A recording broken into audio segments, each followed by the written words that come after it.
Rasulillah wa ala alihi wa mawala. Subhanaka la ilma lana illa ma 'allamtana innaka antal alimul hakim. Alhamdulillah, mari kita bersyukur kepada Allah Subhanahu wa taala di mana kita diberikan Allah bisa terus menjalankan puasa, dan ini sudah memasuki 10 yang kedua. Mudah-mudahan Allah terus mencurahkan pertolongan dan hidayahnya kepada kita sehingga kita bisa menjalankan puasa ini sampai akhir, menjadi orang yang lebih bertakwa dan mendapatkan ridho Allah Subhanahu wa taala. Para jamaah rahimakumullah, penting untuk kita ingat salah satu nilai puasa ini adalah bagaimana kita betul-betul memperhatikan kemuliaan kita itu diletakkan pada ketakwaan, bukan sekedar pada harta, kedudukan ataupun yang lainnya. Sebagaimana ini saya sampaikan kisah tentang iblis laknatullah alaih. Jadi dulu ini iblis ini Pak sekalian, ini di dalam kitab Al-Kamil fi Tarikh yang ditulis oleh Ibnu Athir, bahwa dikatakan dulu iblis ini fa'awwalahu, dia itu atau bangsa jin waktu itu menjadi bangsa yang utama di dekat Allah Subhanahu wa taala. Wa imamuhum, menjadi pemimpin bagi seluruh makhluk waktu itu, walaupun ada malaikat. Jadi malaikat itu kalah sama mereka. Wa raisuhum iblis, dan yang menjadi pemimpin bangsa jin yakni si iblis itu. Fa hassana khalqahu, Allah membaguskan ciptaannya.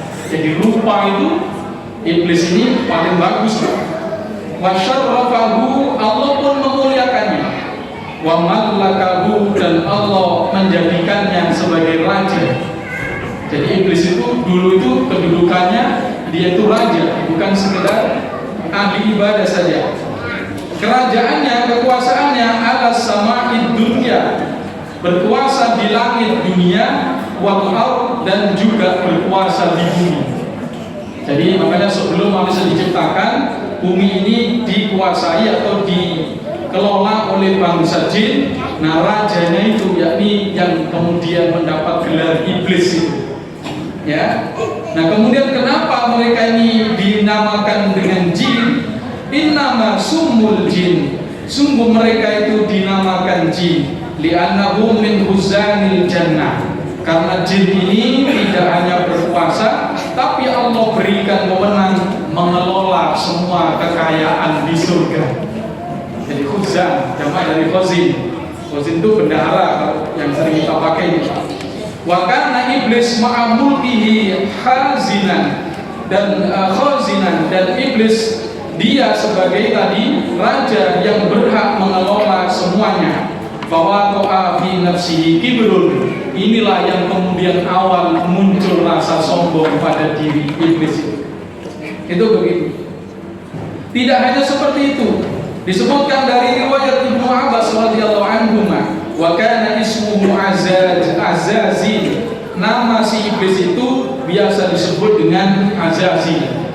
Biasanya orang-orang kalau senang doa-doa mantra itu ini disebut malaikat gitu, padahal dia itu iblis. Wa kana min asyadil malaikati ijtihadan, memang disebutkan dalam riwayat ini dia itu di antara para malaikat, tapi dia sebenarnya bukan malaikat, dia itu jin.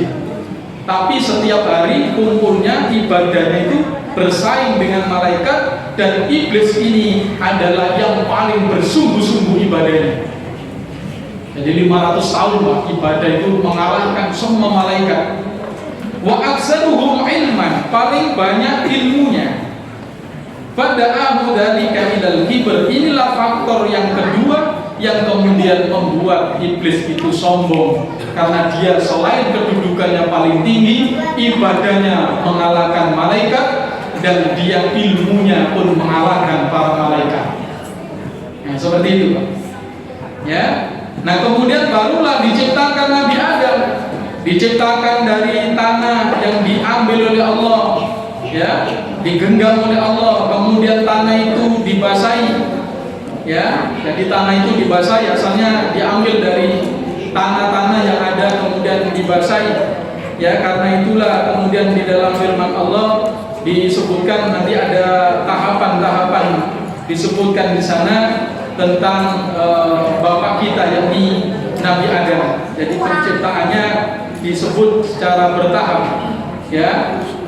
Dan kemudian terakhir, setelah tanah ini dibasahi, diaduk oleh Allah, dibentuk, kemudian dibiarkan kering, yang makanya disebut dengan insolsol, ya, kalfakhor, dibuat dari tanah liat yang dikeringkan seperti gerabah yang dulu nenek moyang kita pakai, ya. Nah ketika Nabi Adam ini sudah dibentuk tapi masih dalam proses tadi dikeringkan oleh Allah, belum ditiupkan ruh, famakasa arba'ina laila, disampaikan dalam riwayat ini Allah membiarkannya tergeletak begitu saja selama 40 hari.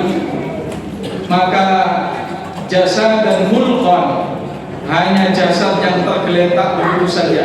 Bahkan iblis yatihi, maka iblis mendatangi tadi Nabi Adam yang baru berupa tanah yang kering tadi. Fayadribuhu birijli, lalu oleh iblis ditendang-tendang dengan kakinya. Fayusolsol, lalu mengeluarkan bunyi. Karena itulah Allah berfirman, min solsolin kalfakhar, di mana Nabi Adam dari tanah yang kering yang mengeluarkan bunyi ketika ditendang-tendang oleh iblis. Dan iblis mengatakan, untuk apa ini diciptakan? Cuma seperti ini. Jadi inilah iblis, cerita yang dia itu sebenarnya mendapatkan kedudukan yang mulia, tetapi sayangnya kemudian dikalahkan oleh rasa sombong, akhirnya sampai durhaka kepada Allah Subhanahu wa taala walaupun cuma satu perintah saja. Nah disinilah yang kita semua berpuasa ini, Pak, diantaranya tujuannya adalah ya tadi untuk menghilangkan kesombongan kita. Apa kesombongan itu? Yakni batarul haq wa ghamtun nas, menolak kebenaran dan meremehkan orang lain. Maka ini mari kita hati-hati. Kemudian satu tambahan riwayat lagi, ya, di dalam riwayat ini diceritakan bahwa ketika semuanya setelah peristiwa memakan buah khuldi, maka diusirlah semua Nabi Adam maupun iblis ini. Maka iblis meminta kepada Allah, ya Rabb, akhrajatni minal jannah, wahai Tuhanku, Engkau telah mengusirku dari surga, min ajli Adam, gara-gara ini si Adam ini.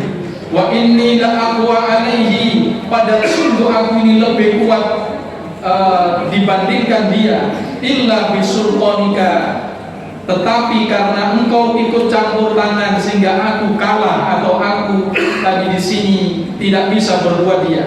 Fa'an qala, maka Allah berfirman, fa'anta musallat, apakah kamu merasa terkekang atau terjajah? Qala zidni, maka dikatakan Allah ketika dia tadi, sekarang kamu saya berikan kuasa, maksudnya silakan kamu berbuat apapun.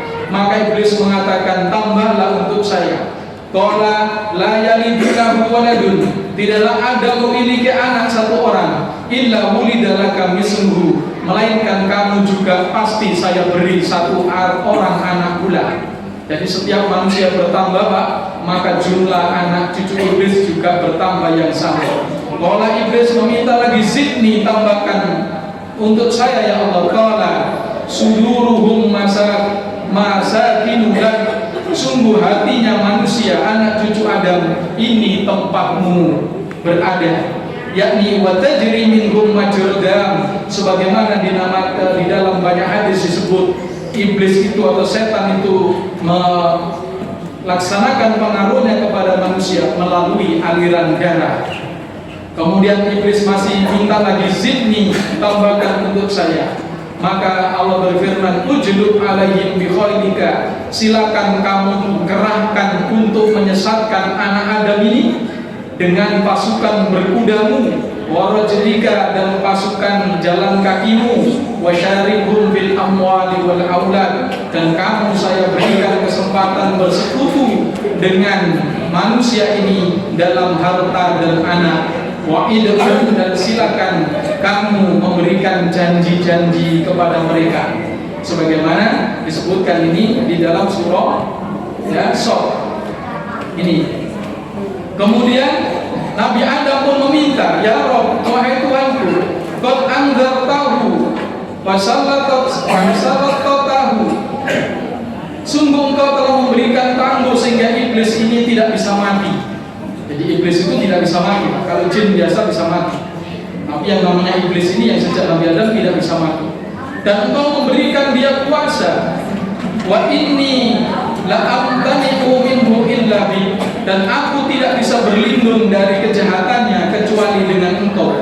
Qala, maka Allah berfirman, la yalidu lakum waladun, tidaklah dilahirkan seorang anak darimu illa wakantu bihi may yahfaduhu min qurnaisu, melainkan aku ciptakan malaikat yang akan menjaganya, yakni malaikat muhafadzah dari pengaruh-pengaruh buruk iblis yang tadi saya berikan kesempatan.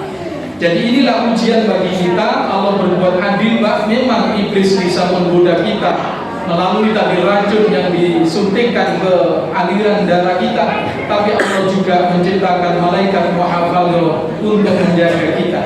Kemudian Nabi Adam juga berdoa, ya Allah tambahkan lagi.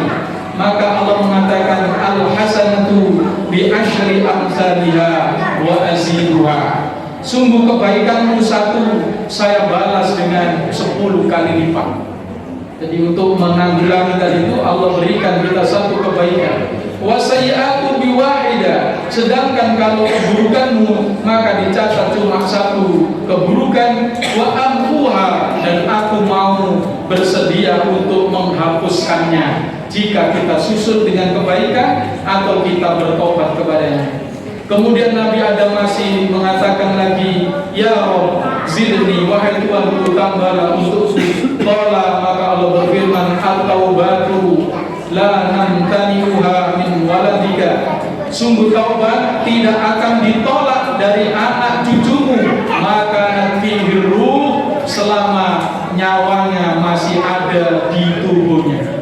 Jadi inilah yang Allah sampaikan kepada kita melalui hadis Rasulullah SAW, bahwa kita semua ini walaupun tadi ada godaan-godaan iblis, setan dan sebagainya, tetapi sebenarnya Allah pun sudah memberikan anugerah yang luar biasa kepada kita semua, termasuk bertobat. Apalagi dengan bulan Ramadan ini, Pak, maka insya Allah dosa-dosa kita bersedia Allah maafkan semuanya. Karena itulah Nabi Adam ketika dijanjikan seperti itu, qala, maka beliau berkata, hasbi, cukuplah bagiku, bahwa itulah yang diberikan, dan beliau menerimanya. Mudah-mudahan Ramadan ini menghapus semua dosa-dosa kita, mendapatkan pertobatan yang sesungguhnya. Subhanallahumma bihamdika, asyhadu an la ilaha illa anta, astaghfiruka wa atubu ilaik. Wassalamualaikum warahmatullahi wabarakatuh.